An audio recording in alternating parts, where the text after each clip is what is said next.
You are now tuned to the Toxtel's frequency, and there is no tuning out.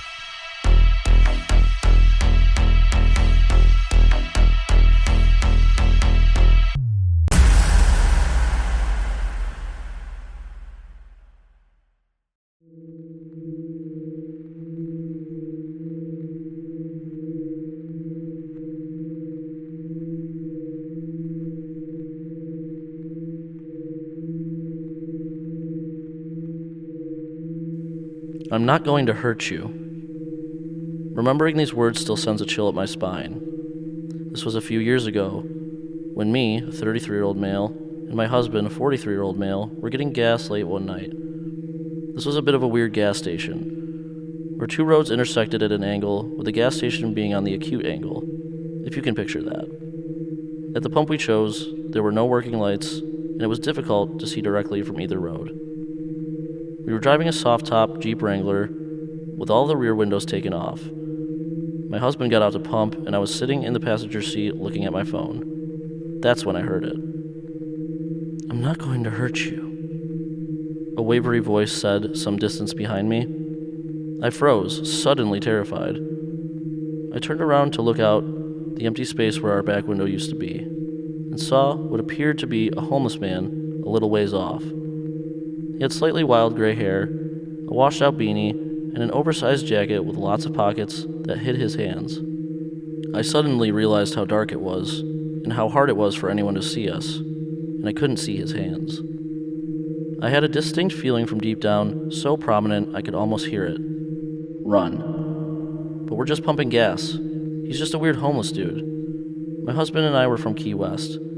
We had seen plenty of them before, and they were almost all harmless.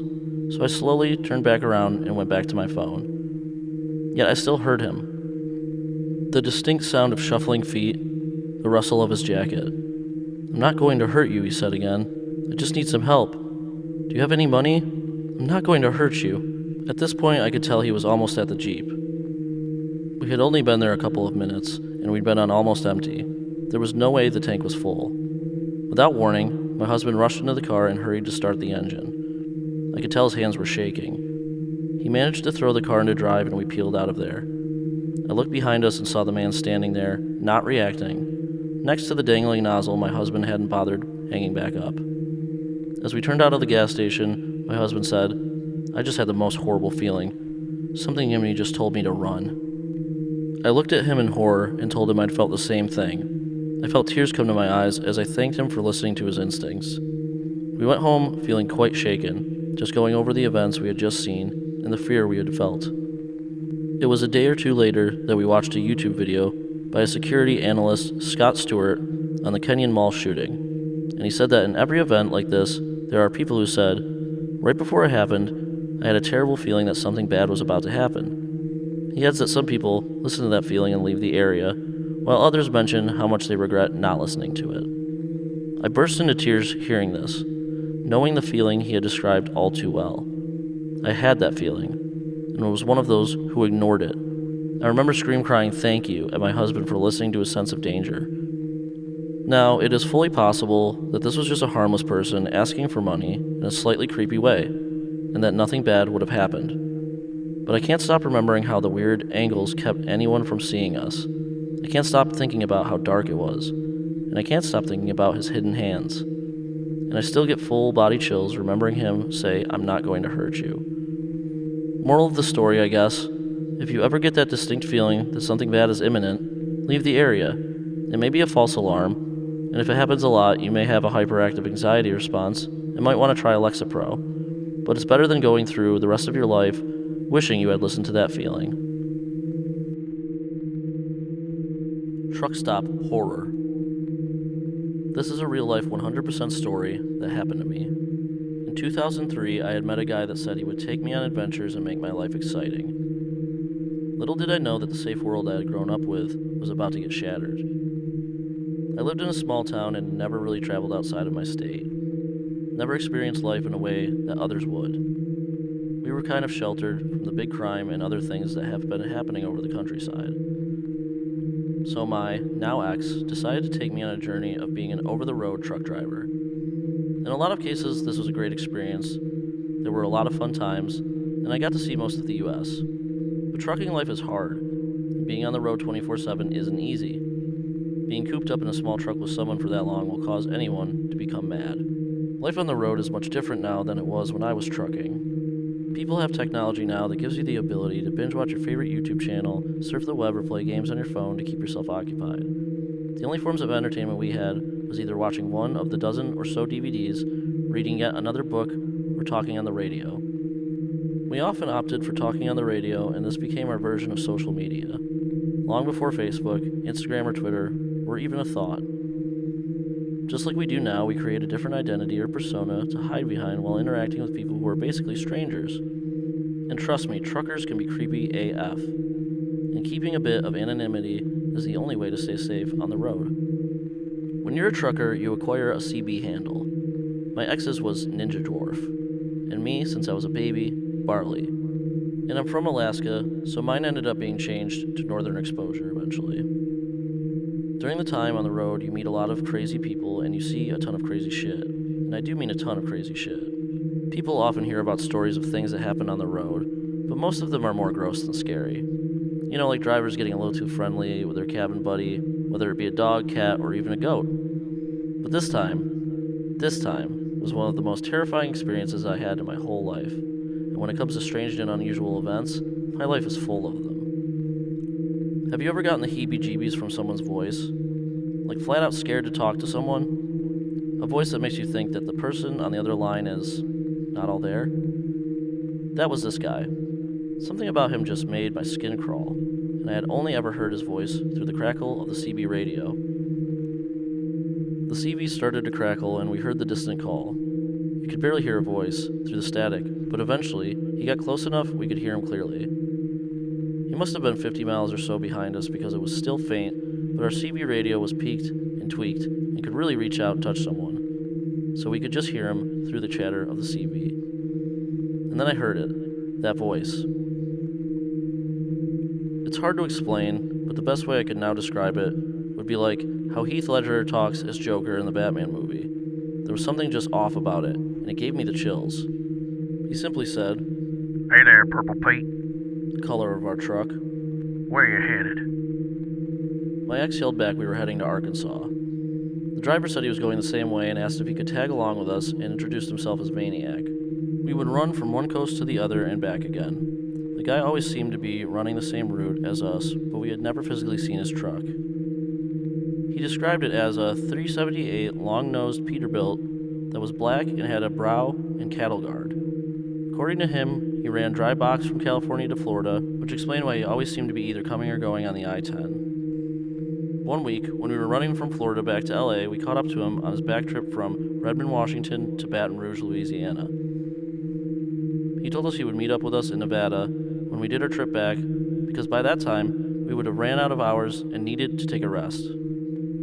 We said sure, even though I totally didn't want to meet this guy. My ex had become friends with him. So we gave him an ETA on when we would be back in the area and what truck stop we would be at, and told him we would meet up for a meal with him. This was really before the idea of having a cell phone for anything other than emergencies, so it wasn't like we could just call him when we were going to be in the area. He agreed and we parted ways. My ex continued talking to him until the radios would no longer reach. We had finished our load and we were heading back to Las Vegas to the truck stop we agreed on and waited. Las Vegas is a shady place for truckers in general. Lots of crime, lots of bad stuff happens, so we waited in the truck. Finally, we got bored and ventured into the truck stop for a bit. We waited and eventually killed enough time where we could take another load, so we headed out, never actually meeting up with him in Nevada. But a few months later, we ran into him in Oklahoma. We had heard some chatter on the radio about these lot lizards, truck stop hookers, if you don't know, getting brutally murdered at truck stops in Texas, Oklahoma, Arkansas, Mississippi, Louisiana, and Tennessee. We chalked it up to drama on the radio. After all, we had quite literally nothing better to do than to make up truck driver stories. We had kept hearing about it and even brought it up to Maniac, and he just laughed and said it must be One real sick fuck doing it. It must just be a story because if it was true, they would have caught him already. I bet he was even left fingerprints or semen on the crime scene. With as bloody and messy as it was, I bet he wants to get caught. Seemed like a weird thing to say, but he was a very weird guy, so that was totally in character for him. Maniac went his way, and we went ours, and after a while I forgot about the weird comment. Fast forward to a few weeks later, we were in Mississippi, and we hear a familiar voice on the radio. It was Maniac. We had taken a long weekend because it was Labor Day, and most companies were okay with drivers taking an extra day off. Our plan was to make it to this lake out in the middle of nowhere. We were going to drop our trailer and head out bobtail. So we chatted, and he said he was heading to Tennessee, and that he would be heading out the next morning. And so cutting our much-needed break short and bypassing the weekend at the lake, my ex decided to run with him so that there was someone to talk to. We had gotten into an argument earlier, and I wasn't talking to him, and he absolutely hated the silent treatment. Our load was due to deliver in North Carolina in a few days, so being a few hours ahead of the deadline just meant we would be at the top of the line to pick our load back. Win-win. We left that morning and headed out. The guys decided we would stop in Tennessee and finally, after about 6 months of chatting, meet each other.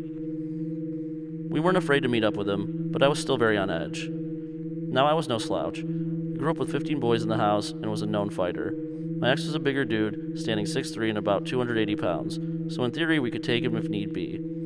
The only way he could get the best of us was if he had a weapon, which back then was highly illegal to have in the trucks, and if you were caught by DOT, it was jail time, no questions asked. With our company, we had very specific fuel stations we could use to top off. Maniac was an owner-operator, so he could go anywhere. Maniac said he'd already stopped to get fuel and took a shower, but he would drop his trailer and meet us at a Flying J petrol station that was down the road from where he was, which I believe was a Love's fuel station. So we get ready to fuel up, showered, and got a booth at the restaurant. We waited about 45 minutes before ordering food, and waited and waited.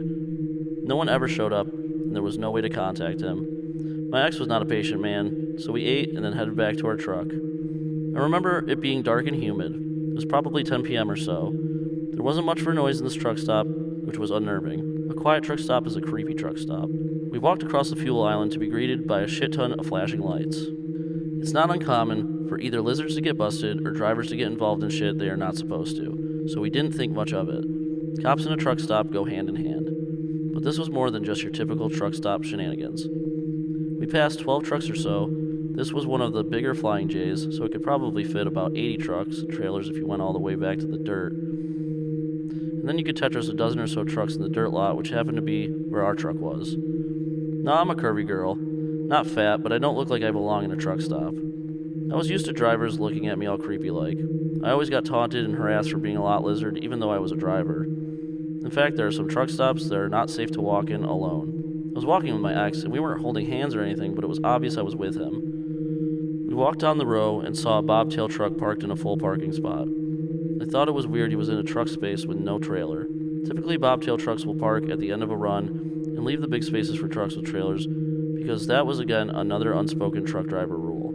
We moved by the bobtail. It was a dark truck, maybe a dark black or blue, with a cattle guard and a brow. I don't remember seeing what type of truck it was, just that it was kind of menacing in the dark. Old school trucker code was, if you were looking for company, the driver would park and leave his reading red light on to tell lot lizards that the driver was looking for entertainment. The guy was sitting in the passenger seat. He had the red reading light on, so I could see his face. It was a little distorted, but he gave me the creepiest smile and then quickly shut his blinds. We were about 6 trucks down from the bobtail. I could see his truck from ours, I remember, looking back and seeing the red light still illuminating the porthole window and the passenger door. And a small slit down the curtain showed a dark spot. He was still watching us. Even with as warm as it was, chills shot up my spine and I got a very uneasy feeling. My gut wrenched with a sudden feeling of dread. We finally got back to the truck and turned on the CB for our night entertainment to see if we could radio Maniac to see what the deal was. The chatter was all about the cops and the ambulance, fire truck, and DOT. All the commotion was basically across from us, but 2 rows up. People were saying there was a dead lot lizard, and that it was bad, like gnarly. One driver started trying to explain it, but he was then told that he had to keep his mouth shut by a police officer. Being the nosy people we are, my ex and I jump out of the truck to go investigate. We dodged in and out of the trucks and managed to wiggle our way up to the scene. You know when you hear the phrase, "Some things cannot be unseen"? This was one of them. The lady, what was left of her, had been tied to the trailer and the truck. Then someone pulled the kingpin, that piece that locks the two together, and let down the landing gear. The driver was now sitting in the back of a police car, cuffed. His head hung limp with his forehead on the back of the seat. He was crying big, heavy sobs, and there was vomit on his shirt. We could hear his sobs through the closed door, wailing that he had nothing to do with it and praying to God he'd be forgiven for what he had done. But poor driver had obviously not done a safety check before he left and just decided to pull out of his space. Well, she was fucking attached. She got ripped apart, right in half. Without getting too graphic, I can tell you that a normal human body should never look like that, and it was like something you would probably see in the Saw movies. I remember stumbling back and bumping into another driver. He just looked at me, pale and looked as if he was going to get sick. I don't do well with that body function, so I moved quickly away from him and started making my way back to the truck. I was almost running back, zero fucks given that I should have waited for my ex because he had the keys. I made it to the truck and tugged on the door, but it wouldn't open, so I ran to the truck stop full speed. I was going to get sick, and I would rather not have people see me. I passed the spot where the bobtail truck was parked, and it was gone. My ex made it into the truck stop looking for me, and he said he would walk me back to the truck so I could get some sleep. Yeah, right, like I could sleep after seeing that. He turned on the radio and began to talk to the other drivers. No one had seen anything. There hadn't even been much lizard traffic. The police had been working overtime cleaning up the truck stops after they had caught wind of the first few murders. I sat in the bunk and just kind of stared out of the windshield at the flashing lights. There was a tap on the door. The police officer said he was getting statements from everyone in the truck stop, giving us the rundown about safety in numbers and to not go anywhere alone. I wasn't planning on leaving the truck. I told him about the creepy guy that smiled at me in the bobtail truck, and I gave him a description. The officer didn't see the point of me telling him about a creepy guy, but he took down the information anyway. I don't think I slept for days after that. I just kept seeing that image. Flashes kept going through my head. The vivid image of her face. She had a red rag in her mouth and the 100-mile-per-hour tape around her wrist, tying her to the headache rack. She had obviously struggled because there were bruises formed on her stomach and her face. Mascara was running down her cheeks. And the smell, like rotted meat and blood, makes my stomach queasy just thinking about it. It didn't seem to faze my ex. He went on like it wasn't anything big or special. After a few weeks, I finally managed to get the image out of my head, or I had finally convinced myself that it wasn't real, and it was just a scene from a horror movie. Either way, I was glad for the time being having it out of my head. Fast forward, and it was February, about 3 months after the incident, and we were heading to New Orleans. I was super excited to see the area and hopefully get in for Mardi Gras. I wanted to visit the cemeteries to see the mausoleums and go in the voodoo shops and such. We had a few extra hours to spend there, so I was happy when my ex said we could go wandering around. We parked at this little truck stop. It was one that didn't show up on the big Rand McNally maps. We were told about it by another driver. It really wasn't more than a hole in the wall, mom and pop shop, with a small dirt lot and a flickering light pole on one end, and it was within walking distance of the French Quarter, which was where I wanted to go. Hey there, Purple Pete. What brings you out this way? Hey there, Purple Pete. What brings you out this way? The voice on the CB was loud, so he was really, really close. There was only 2 other trucks in the lot. An old Freightliner hauling a Swift trailer, and a dark green Kenworth that had a cattle car on the back hauling cows. My ex was still a bit miffed about being stood up months ago. He could really hold a grudge when he wanted. Maniac, hey man, where the hell have you been? Why'd you stand us up there, good buddy? My ex radioed back. Oh man, you know how it is. Cops make me a bit uneasy. I'd rather not get fucking caught. He said with a chuckle. Caught? What do you mean caught? My ex questioned. Don't worry about it. You just keep an eye on your girl. I'd really hate for something bad to happen to her like all the other girls. He trailed off. We watched the CB key up again, burying the needle on the radio. The signal high. It had to be in the same fucking truck stop. The ping was so high. Silence. He was keyed up, but just kind of breathing in the mic. You know, with all the bad things I have been doing in the truck stops, I like to play with the lizards before I torture them and destroy them. Those nasty sluts. They shouldn't be defiling themselves with the drugs and the sex like they do. It sounded like he was talking through gritted teeth. Silence. His voice was even louder this time. We could hear the rumble of a truck heading down the one-way street that ended in the truck stop. Only God and the devil himself can judge me for my sins. I will continue to rid this world of the diseased ones that plague humanity. We looked at each other. This was the only time I had ever seen anything like fear in my ex's eyes. Tears began to well up, and for the first time I was scared, like truly scared. A dust cloud came rolling up into the truck stop, and this dark, black, menacing Peterbilt with a cattle guard and brow came rolling up slowly. The driver keyed up just as he went past the nose of our truck. It was the same creepy guy from the truck stop months ago. He smiled that fucking disgusting smile at us as he put the mic to his lips. be safe out there, Ninja Dwarf, in Northern Exposure. His CB handle was pinstriped on the driver door. It said Maniac in bright red letters. In April of 2004, we headed back to Alaska because my ex's father had a massive heart attack. We stayed there for a while before heading back on the road. As far as I know, there were 7 total murders. There could have been more. Who knows how long he had actually been ridding the world of its sins. I don't know if the guy was ever caught. I can tell you one thing though. The second time around, I wasn't making friends with anyone on the road, and I always kept a 6-inch blade on me at all times, just in case I ever ran into Maniac.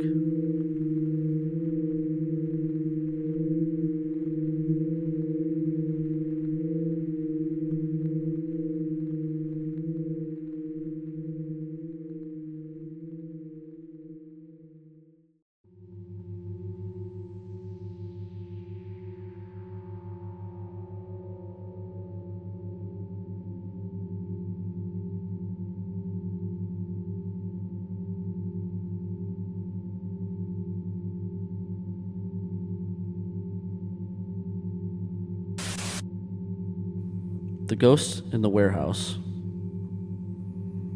I'll preface this by saying I've never been a big believer in the paranormal, but this experience definitely challenged my skepticism. Between 2016 and 2018, I was a supervisor in a warehouse. Over that period of time, but more towards the end of my time there, 3 separate things happened that I found spooky. The reason being, all 3 were corroborated by other staff members or contractors with no knowledge of the events happening to me too. It's also important to know my company had 2 units, one at either end of the building, and there was another company who owned the larger middle unit. The first thing that happened was seemingly insignificant, but turned out to be pretty creepy. Whilst walking down the aisles, picking orders, I'd sometimes hear whistling, the sort of whistle you'd make when you're hiding from someone and you wanted to taunt them. The first couple of times it happened, I'd look for the source, a smile on my face thinking it was one of my colleagues playing with me. There weren't many places one could hide, mind you. There were 5 aisles that ran the full length of the warehouse, and they were narrow. Only one aisle dissected the 5 long aisles down the middle, and you could see between shelves and through most of the racking. Even so, I could never find the source, and after that, I just shrugged it off as I couldn't be bothered playing along. Weeks later, one of my colleagues who worked in the other unit told me he used to get freaked out down there because he'd always hear whistling when he was on his own. There were only 2 people working in that unit the vast majority of the time, and he said he heard the whistle coming from inside the warehouse when the other guy was outside having a cigarette. So it couldn't have been him. He even mimicked the whistle, and it was the exact same one I used to hear. The second thing that was probably more eerie was, I once heard my name being called by a bodiless voice. I was working in the packing area. I was the only person in there, and I heard, faintly at first, my name. I thought maybe it was the radio and it just sounded like someone calling my name. Then I heard it again, this time more clearly. So I walked to the end of the packing area where it opened up to the warehouse. Not a soul. I even went to the little canteen area where one colleague was sat and asked if he was shouting at me, which he denied. And it wouldn't have sounded so loud if he was doing it from the other side of a wall. Then I heard it a 3rd time, this time clear as a bell. I went out into the warehouse shouting, "Hello? Hello? Is someone shouting at me?" There was no one there at all. I checked down every aisle. I even walked through to the office to see if one of the office staff had come in looking for me, but they all denied it and said no one had left the office in that time. The weirdest part about the whole thing was a few days later, a different colleague, who wasn't even there that day, told me when I'd come back up from the other unit that he'd heard someone shouting my name while he was alone. Not his name, still my name. The final and most scary thing that happened to me was when I saw a man out of my peripheral vision walking down the aisle next to me, parallel to me. As soon as I'd registered someone there, I looked across through the gaps in the racking, but there was no one there. We see things out of the corner of our eyes all the time, but the thing is, I'd seen him in detail. He was about 60 years old, with ashen hair, glasses, and was wearing white overalls. The uniform at our warehouse was a black polo shirt. I have a pretty good imagination, but I don't think I could have conjured up that vivid an image in a split second. A few days later, I was down at our second unit, and there were a couple of subcontractors there putting up some more racking for us. I got talking to one of them, and he said to me that they were nearly done and he was going to come in on Saturday morning to finish, but only he could make it and didn't come in on his own without his colleague. I said, "Is that a health and safety thing that you can't be here on your own?" He replied, "No, it's just whenever I'm here on my own, I see a bloke in white overalls walking about and it freaks me out. I felt a tingle run down my spine and legs. and he must have saw the look in my eyes, because as soon as he noticed my expression change, he asked me, "You've seen him, haven't you?" I still don't know what to make of it, but it creeped me out to no end.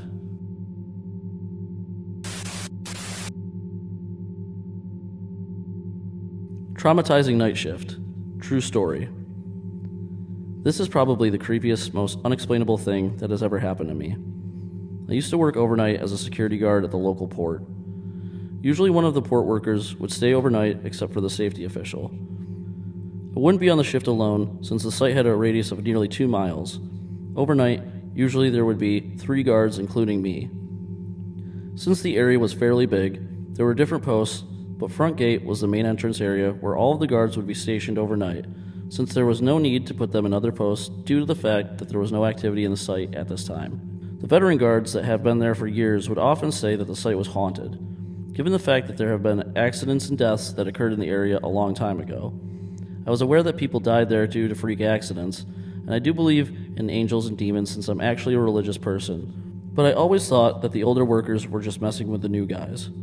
I would work 5 to 6 nights out of the week, and for the first few weeks, I never really saw or heard anything out of the ordinary, except for maybe a few questionable creaks, and would see a few misplaced objects while doing my patrol rounds.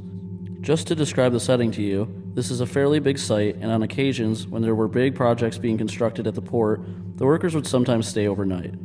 Due to the fact that there were times where port workers were required to stay at the port for a few days, there's a gym on the site for their convenience. The gym is fairly old. In the gym there's a sauna, weights, and even a racquetball court. If you don't know what a racquetball court is, it's similar to an indoor tennis court with thin plastered walls and thick glass doors. Usually on our patrol rounds, me and one of the other guards, Mike, would stop by the gym and play a few rounds of racquetball before returning back to the front gate. On one of those nights, me and Mike decided to hit a full workout instead of playing racquetball in the cage. This is around 2:30 a.m., and the entire building is so quiet that you can hear the electricity running through the lights. The air conditioner is off, and so is everything else. The only thing that's running are the lights. 15 to 20 minutes into the workout, we hear a loud thump. We crossed it off as nothing and continued working out. Then after a few more minutes, we heard the loud thump once more.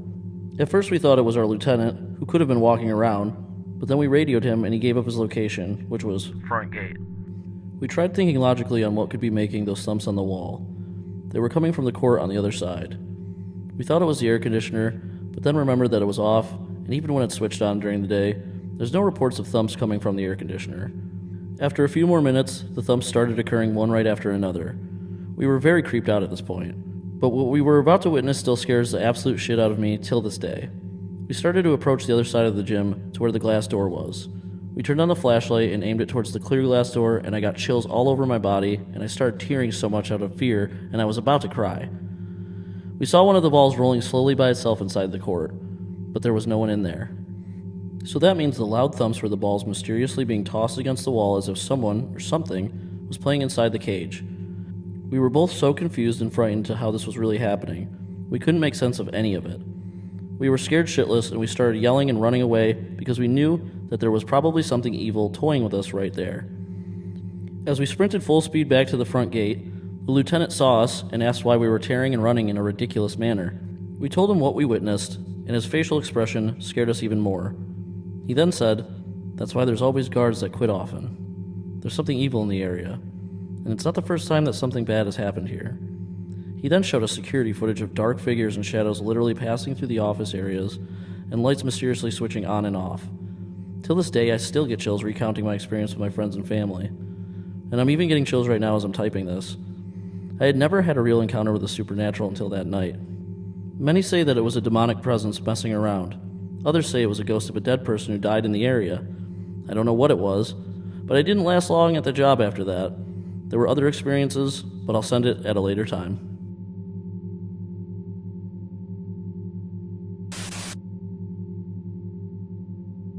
The Work Stalker. A few years back, I had this really creepy experience with an older coworker of mine that still kind of shakes me to this day. It happened at this place I had been working at for a couple of years at that point. The place was a small factory of sorts, with only less than a handful of employees, including myself. One day, though, my boss introduced us to this new, older guy that he'd brought in to start working in the other, newer side of the factory. You see, the factory where he worked had two different sides to it. One side for beeswax and one side for wood production. My boss had brought him in because they went to church together and the wood production on the other side had a religious significance. The new older coworker worked there with us for about 1 month before he approached me one day and introduced himself to me. He seemed like a nice guy and even came back to give me a Hershey kiss not long after that. A couple months later, I got asked by our boss if I could go pick up my new older coworker, probably because his car was broken down or something. I agreed to it. So my boss asked me if it was okay to give the coworker my phone number so that we could coordinate via text. I said it was fine and went on my way. I brought him back to the factory with no problems. Soon after that, though, I started to get random and sporadic texts from him late at night. At first the texts were just about us maybe hanging out soon, while simultaneously apologizing to me because he knew he was much older than I. But then the texts started to get pretty pervy, and they would be as long as a mini book. The texts were just long, misspelled, random, pervy compilations.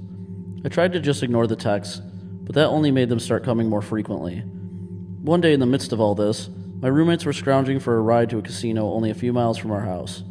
I gave them a few dollars for a ride, and they said they'd find their own ride back. So imagine my surprise when they returned only a couple hours later, and they had found their own ride all right. The ride was my creepy coworker. Not only was I creeped the hell out that this pervy jerk now knew where I lived, but I also didn't know how he came to give my roommates that ride.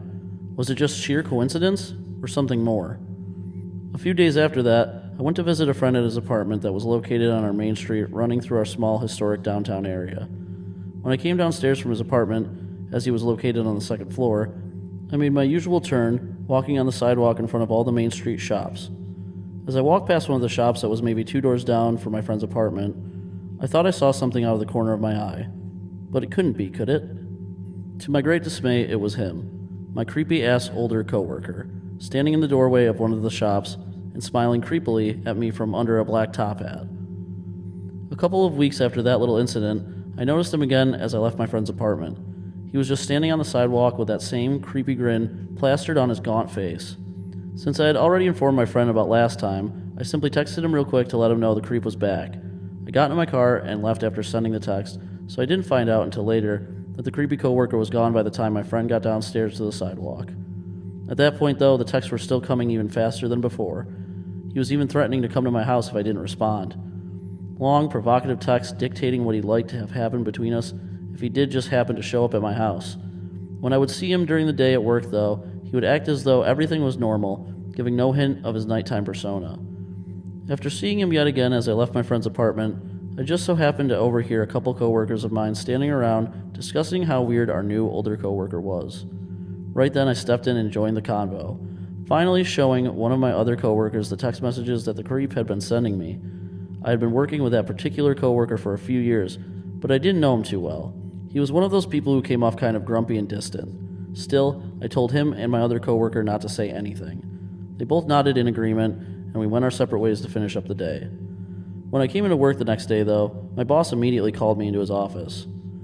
My boss told me that he'd been informed of the situation and the texts, and he wanted to see my phone to read them. I told my boss that I didn't really want to get anyone in trouble, but he said that was besides the point, and that my situation needed to be addressed. My boss also stated that my older coworker had no right or reason to be texting me and talking to me the way he was talking to me. The boss must have had a pretty good talk with him because all the crap stopped from the older coworker after that. The other grumpy coworker of mine apologized to me for saying something to the boss, but I completely understood, and I was actually pretty grateful to him for that. I should have been the one to take the initiative to talk to the boss about it, but I was just too chicken. Fortunately, though, that situation seemed to work out for all involved because life went on as usual and everyone involved acted as though nothing had ever happened. Well, I can't really say that because the situation actually caused the grumpy coworker and I to talk more, and we started dating. We were together for about 3 years and then we got married. So creepy old coworker, let's not ever meet again, or I think my husband will certainly have something to say about it.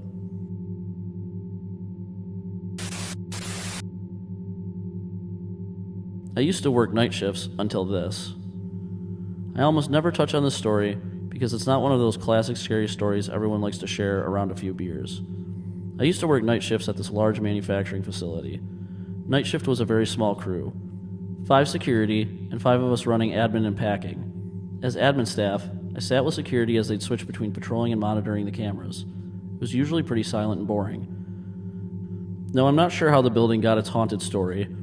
No one besides us ever wanted to work night because of the rumors. None of us ever had any experiences. No one died there. No crazy accidents happened. It wasn't destroyed and rebuilt. It was peaceful and uneventful. But stories always spread, as they tend to do with big, dark, creepy spaces.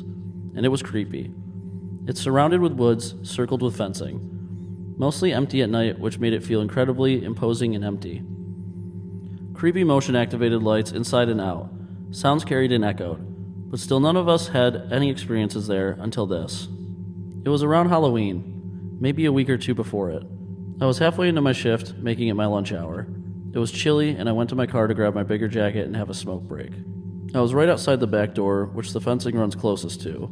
It's maybe 10 years off the back door. The only light is motion activated, and I had to keep making grand arm movements to keep it on. It's all grass and shadows up to the fence, and the light doesn't really hit that far. I was watching videos on my phone and the light cut out. I sat in the dark a bit, sipping my coffee and finishing my cigarette. As I was finishing, I reached up and waved about to activate the light and find the ashtray. But as the light flickered on, I heard a noise at the fence across from me. We do get some animals out there, and they could get startled. It was all explained in my head instantly, but as I stood up, I heard the fence keep slightly jingling. When I looked up, I didn't see much. The light didn't really illuminate much outside circle on the ground. I don't know why, but my first thought was to say, "Hello?" When I did, the sound stopped for a moment.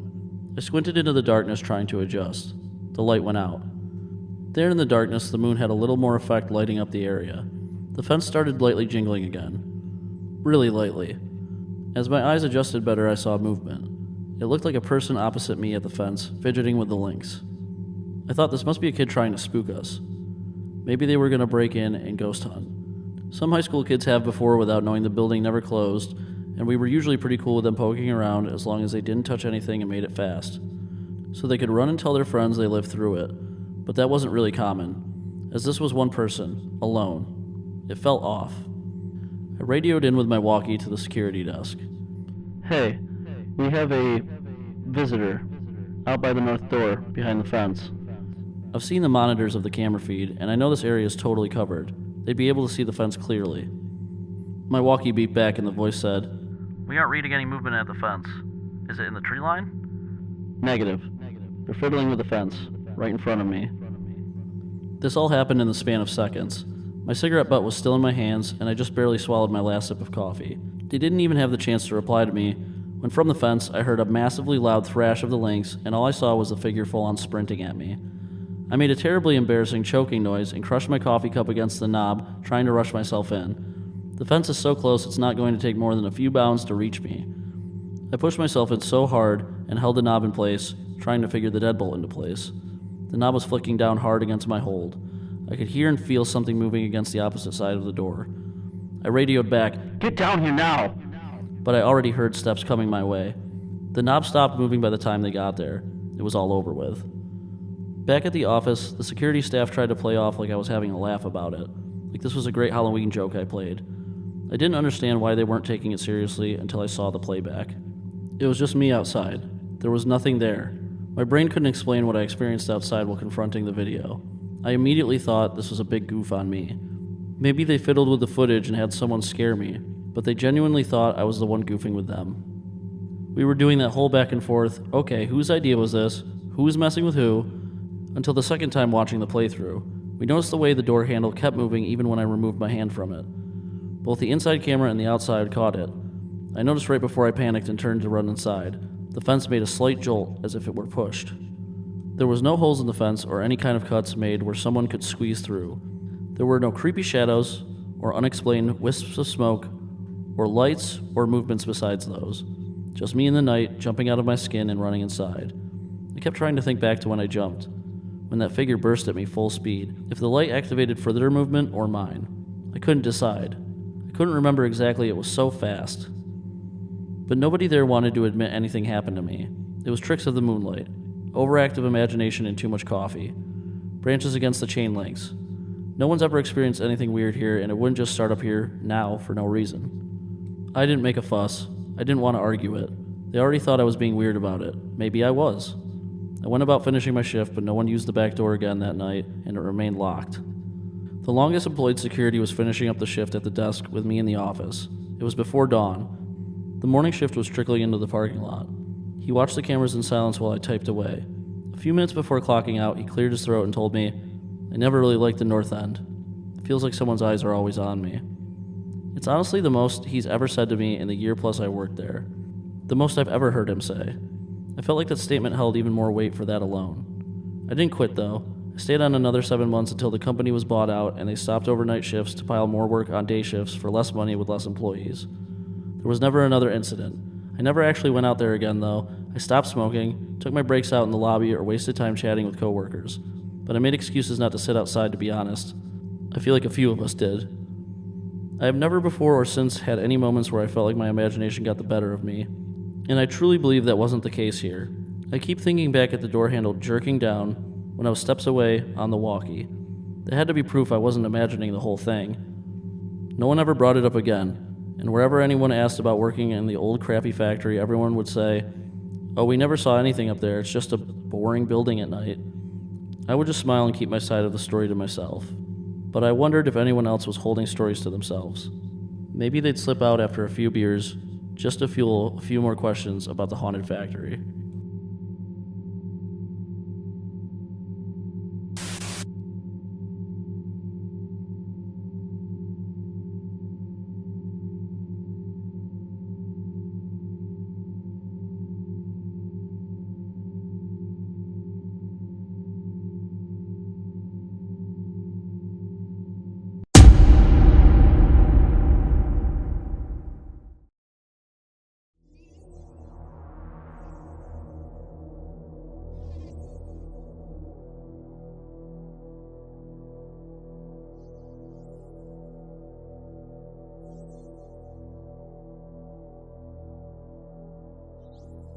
I think there is a mimic outside my house.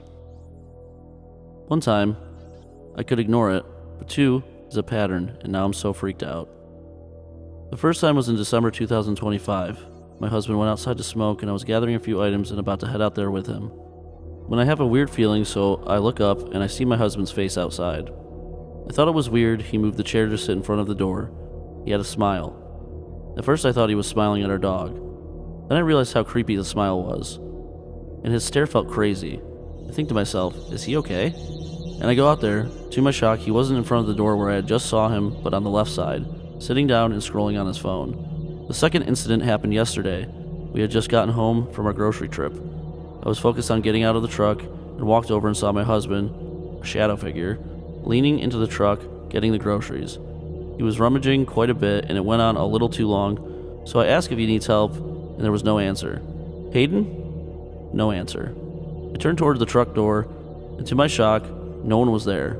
I am positive I straight up saw the shadow figure of him. And right when it had disappeared, my husband came around the corner from our house where he had just placed some of our groceries inside. I am so freaked out. The only thing I find solace in is the fact that it was outside both times. I believe it can't enter our home. I hope it's just a bored spirit messing with us, but this is going to send me over the edge.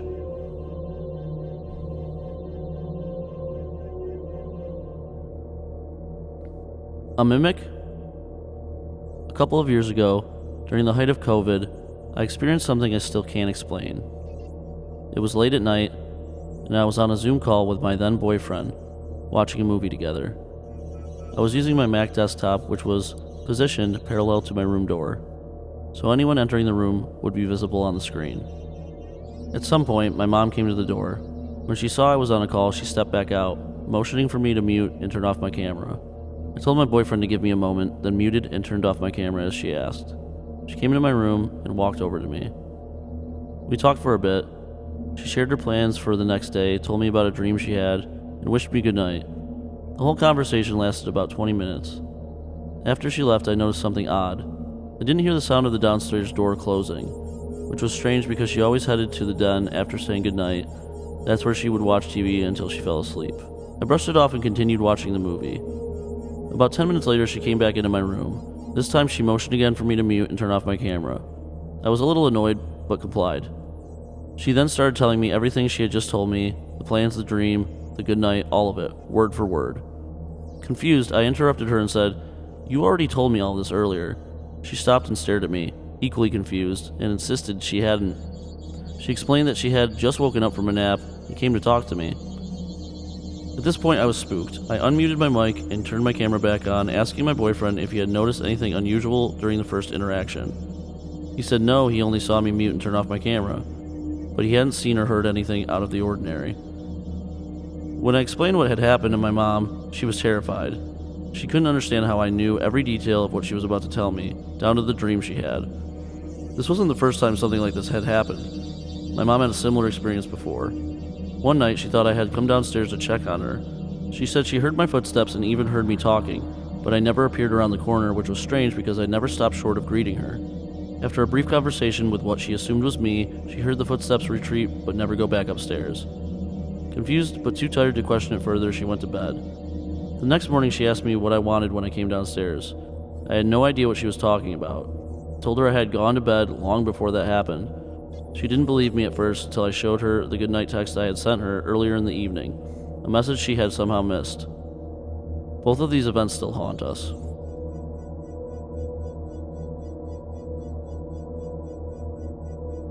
Something is mimicking me. Some context that might be important. I've always been attracted to the strange, dark, and mysterious, and have become quite a magnet for it. And when I was younger, growing up in the mountains of Puerto Rico, my parents would always tell me the same thing. Never look into the tree. You can look at the tree, but never in them. Yesterday, I was at a family outing. My family is fairly big, so there were a lot of people, and me and some of my cousins were playing hide and seek. While I was hiding behind a bush, something was whistling. It didn't sound like a bird. It sounded almost human, but not quite. Like the pitch was a little too high. I thought it was one of my family members calling me, so I started following it. And then the trees started looking off. They started looking slightly twisted in a way. Shadows started to look oddly like they were human, but with limbs slightly too long for the body. And then I got to a small creek. It looked almost exactly like me. But something was very off. If you've ever seen those Uncanny Valley makeup videos, that's what it looked like. But it was my face. Something to the smile was just too off, and it stared at me unblinking. I completely froze like a deer in headlights. I wanted to move, but something was telling me not to. Then it moved closer to me, and it tilted its head at me, and then it reached out a hand, and then I saw the rest of its body. The body looked like my clothes, but like they were attached to the skin, and the fingers were twice the length of my hands. Then a twig snapped in the woods, and it turned its head almost 80 degrees to look at the source of the sound, and then I tried calling out to it. "Hello? What the fuck are you?" And it replied nearly in my exact voice. Hello? That's when I ran. I ran faster than I ever have ran in my entire life. Then when I got back to my family, they were all asking me where I went.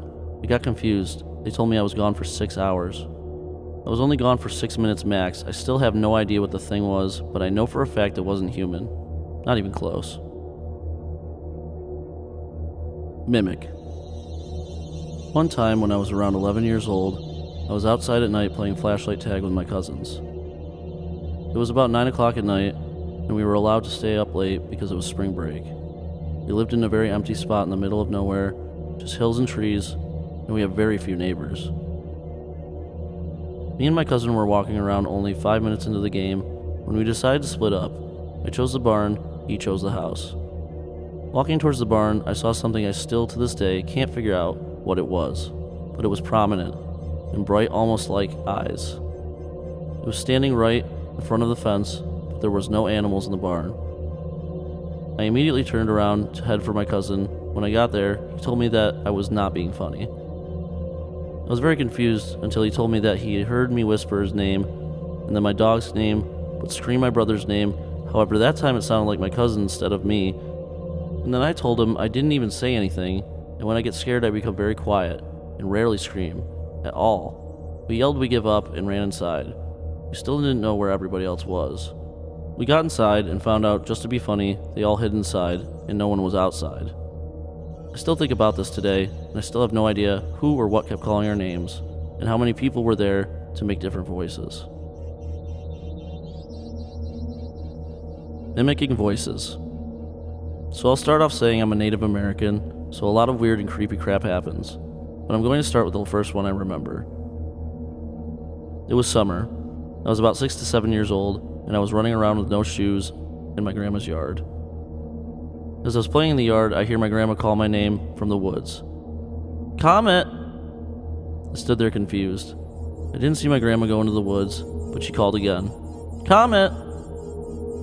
I call back to her. Granny, where are you? She responds with my name again. I respond back. Hold on, let me put on my shoes.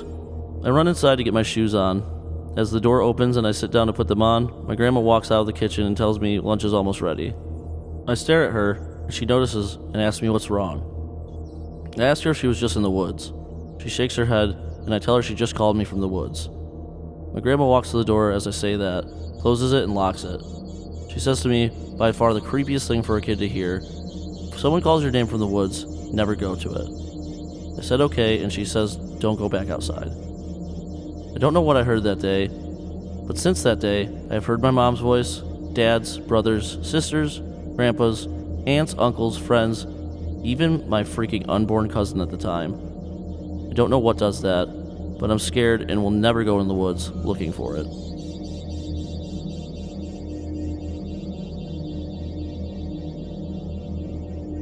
Mimic problems. So I was at home alone and my mom was out shopping.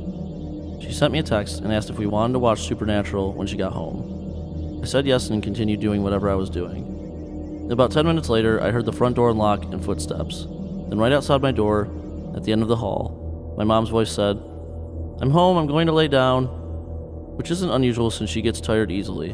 I thought nothing of it, but another 15 or so minutes later, I sent her a text asking if she still wanted to watch Supernatural with me, and she sent me a selfie at the store. Doors and everything were open, unlocked, when she got home. I never left my bedroom. I had another encounter with it last month. I work at a local haunted corn maze attraction, so I get home very late. My sister also works there, but she has less makeup to take off, so she was already in our room. I was washing my face when I heard scrambling around in the living room. I have a younger brother who was 10. I figured he was up trying to get a book or something, so I told him to go to bed. The only response I got was giggling. I turned and I saw something scamper behind a chair. Frustrated that it was almost 1 a.m., I went over there, crouched behind the chair to get him back to bed, and nothing was there. I went to my brother's room, and he was sound asleep. No evidence he had ever gotten up.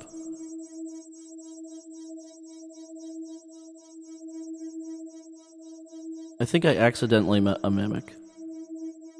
Okay, I've never really talked about this in length, but lately I've been listening to a lot of creepy Reddit stories, and it got me thinking about an encounter I had a few years back that I haven't been able to forget still. At the time it was 2023. I, an 18-year-old female, was close to graduating high school. I had 3 friends, 2 girls and 1 boy. I'll call them Jess, Bella, and Ben. Bella was dating Ben, and they lived together in a huge old house on their own, so that was always our designated hangout place for the weekends.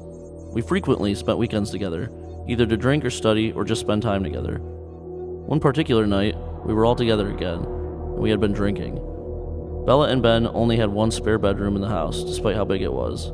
This is because 1 spare room had been taken up by the reptile tanks, and another was in a downstairs basement that could only be accessed through a crawl space under the house. The only spare room with a mattress on the floor was beside their bedroom upstairs. I would sleep there when I stayed over. I refused to sleep in the basement. Their old roommate lived down there but moved out long before we became friends. It was always really creepy, but sometimes we hung out there when we drank together. Bella and Ben always mentioned the fact that the paranormal activity was very high in that home, and they would hear loud footsteps sounding like they were inside the roof. They would see figures out of their peripheral vision and find objects moved or being moved. This made Jess and I curious about it, so sometimes we would use dowsing rods in the basement and try to talk to whatever spirits might be there. I think it's important to note that I did not particularly believe in ghosts per se, but I was the kind of person who would slap someone if they said the word skinwalker out loud, because I was terrified of the idea of drawing in a negative entity. I hated Ouija boards, and I believed that owning one, whether it had been used or not, was an invitation for negative energy to enter a home. Bella and Ben owned a Ouija board, and it was always sat in their closet in their room, and we never touched it, but I hated that they had it. This certain night we had been drinking downstairs. I was a decent drinker, and I've never hallucinated while drinking, and I always remember everything after I sober up. I've also never taken any hallucinogenic drug.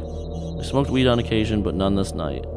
We finished drinking at around 2 a.m., and all went back upstairs to go to bed. I don't remember why, but I insisted Jess and I sleep on the couch together in the living room rather than the spare room beside Bella and Ben's bedroom. Jess fell asleep rather quickly, and I sat up beside her on my phone for a while. Bella and Ben also went to sleep immediately since it was so late. As I was sitting on my phone, I started to hear someone talking, like a muffled, garbled voice that sounded like a man. After listening, I realized it was Ben's voice. Now, Bella had told me a few times before that Ben spoke in his sleep on occasion. I remembered this, and at first I was going to ignore it before I realized that Ben's voice was not coming from his bedroom, but the spare room beside it. This confused me because I hadn't heard of him sleepwalking before. I also couldn't understand a word he was saying, although it was definitely his voice. So confused, I got up from the couch and used my phone torch to walk down the hallway towards the room. The voice got louder as I got closer, and I called his name, asking what he was doing. It sounded like he was moving things around in the room. There was a vacuum and some boxes in there, aside from the mattress on the floor. I was horrified when I called his name and the voice stopped immediately. I stood in the doorway with my light flashed on, and the room was empty. He wasn't there. I took a few steps back, inching back towards the living room behind me, and the voice started again, along with the sounds of objects being moved. I was scared out of my mind, and I called his name again. The voice stopped. I didn't know what to do, so I walked past the room to Bella and Ben's room and opened the door. Imagine my horror when I see Bella asleep in the bed and Ben beside her, snoring. I stood there for a moment, wondering if I was still drunk and was hearing things. But I was so sure that Ben had been in that spare room. I know I had heard him. Terrified, I closed their bedroom door and made it back to the living room where Jess was still asleep on the couch. I sat down beside her with my torch on, staring in absolute fear at the hallway I'd just come from. The hallway is shaped like an L, with the living room at the bottom of the L, making it impossible to actually see down the hallway toward Bella and Ben's room and the spare room because of the corner. I sat and stared at the corner, and lo and behold, the voice started again. Except this time, there were noises coming from the other parts of the house. The kitchen, the end of the living room opposite me, the bathroom. It sounded like creaking or something being dragged across the wood floor. I was practically frozen in fear, trying to figure out what to do or if I was hallucinating at all. I turned my head back to the hallway where the voice was coming from still, and this part makes me want to cry out of fear just remembering it. Sticking out around the corner of the hallway was a tall black figure facing right at me. The kind of shit you hear people say they saw when they were kids and scared of the dark. It was there for a second, and I jumped so hard I grabbed Jess beside me, and she woke up. When I looked back, it was gone, and the voice had stopped, and I was practically hyperventilating and crying. Jess was confused, but I asked her to stay awake with me, and I told her what had happened. She didn't believe me as I explained, but after I finished, the noises and voices started again. Her face went pale, and she grabbed me, staring at the hallway where it was coming from. That's how I know I wasn't hallucinating it. We turned all the lights on in the living room, locked the sliding doors that led to the hallways, and sat together on the couch in fear until 7 a.m., and the sun came up. She didn't see what I saw, or get anywhere near as close to whatever was talking, but she definitely heard some of it. When Bella and Ben woke up, I drilled into him, asking if he had woken up last night at 3 a.m. and left the bedroom, if he'd been talking to Bella, if he had done anything that could possibly rationalize whatever the hell had happened last night. He said no. He'd gone to sleep with Bella and woken up in the morning like normal. Bella said the same. I was horrified. So was Jess, but not as bad as me. I had heard about mimics, these entities that disguise themselves as loved ones to get close to you and attach themselves to you. I have no idea if that is what I ran into that night. I still don't know. I've never had another paranormal experience and hadn't before that. Though sometimes I think I hear my own name being called at night that isn't a voice I recognize, but that could also be my insomnia playing tricks on me. I don't know. I don't know what happened that night, but I've never been able to excuse it for anything else other than a mimic. A lot of the time, I wonder what might have happened if I had actually walked into the room that I heard Ben speaking from. Like, what if I actually went inside to look for him? The thing that confuses me is why did the voice stop every time I called its name? If it were a mimic, would it not want me as close as possible? Would it not want to absolutely convince me that it really was Ben inside that room? I don't know. I don't want to know. I'm 21 now, and it still makes me tear up just thinking about it. I don't know if this is believable, but it definitely happened to me. Please tell me I'm not the only one that this has happened to.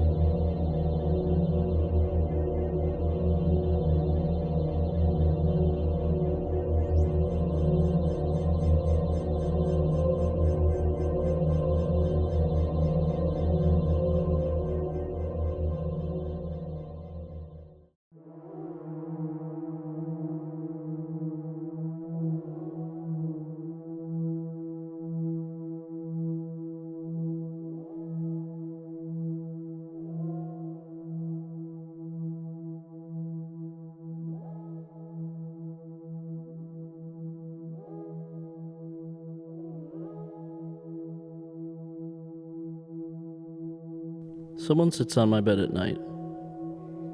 For the past 6 months, I've lived in an apartment building that is over 100 years old and used to be an old sewing factory. I'm a huge fan of everything creepy and paranormal, but somehow I'm still a skeptic myself. Since about 2 weeks of me living here, I've laid in bed and seen things out of the corner of my eye move, which I chalked up to it being my eyes tricking me or being tired. My cat has randomly jumped 3 feet in the air while sleeping on my bed randomly, usually around 3 to 4 a.m., and have seen my closet door open when I know I shut it. All this could be in my head. However, recently, around 2:30 a.m., I've been feeling someone sitting at the edge of my bed. I will look down, and my cat will be next to me.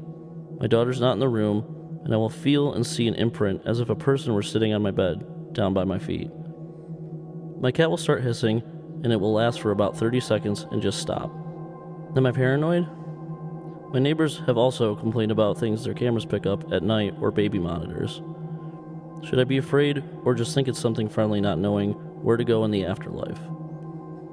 Also, something else to note. I've been getting really terrifying dreams lately, right when that all started recently with the person sitting on my bed. I've tried praying at night before bed as well as not watching anything scary close to bed, but I've been watching scary movies since I was a little girl and never have had this issue until now. 2 names keep coming up in my dreams, which are Mabel and Isaac, which are both names of the time period when this building was built. I've also done a little research on the background of this building, and nothing tragic happened. However, recently, as I'm sure a lot of you know, a man was arrested for robbing graves among other charges, and 100+ corpses were found in his basement. Well, he was my neighbor, and the timelines kind of add up to when weird stuff started happening in my apartment. Maybe I should move. Advice would be awesome. Thank you.